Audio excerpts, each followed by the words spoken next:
I had just graduated from grad school with my Master's of Divinity, and I was raring to go as a young pastor. I worked hard, our church had doubled, but 6 months in, I woke up in the middle of the night. My chest was killing me. I thought I was dying. My wife had to dial 911.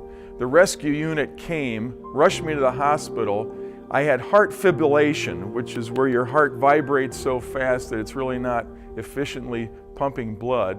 The fibrillation was because I was working so hard and I was wearing myself out.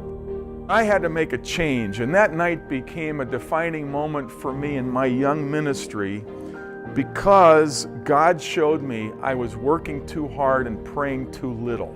And I had to learn to pray. I was working. I wanted to be a success. I wanted my church to grow.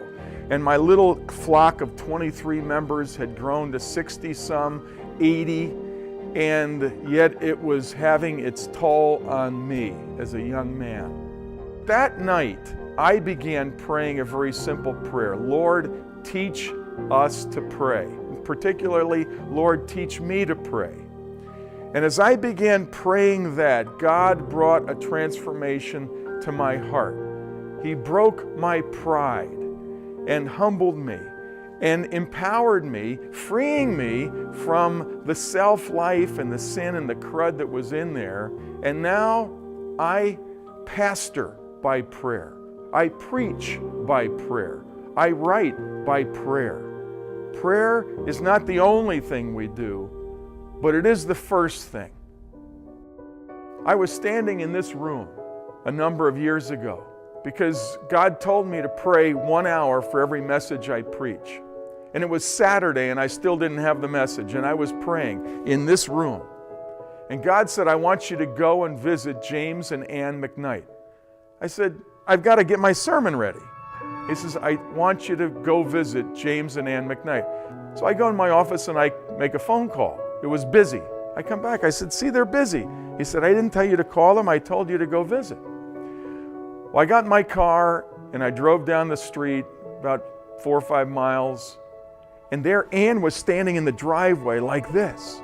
She says, Pastor, how did you know? I said, what's the matter, Ann? She said, James collapsed. He's inside. I just called 911. When I had called her from the church, she was on the phone with 911. I felt like saying, God had my number. He knew that He wanted you to have the comfort of your pastor being there with you at a time like this. God wants us to pray, and He's more eager to teach us to pray than we are to learn. We cheat ourselves so often out of the glory of God's manifest presence in the middle of the church because we neglect prayer. As Alliance churches, we want to be devoted to prayer so that God can work so dynamically through us, reaching a lost world through a revived church.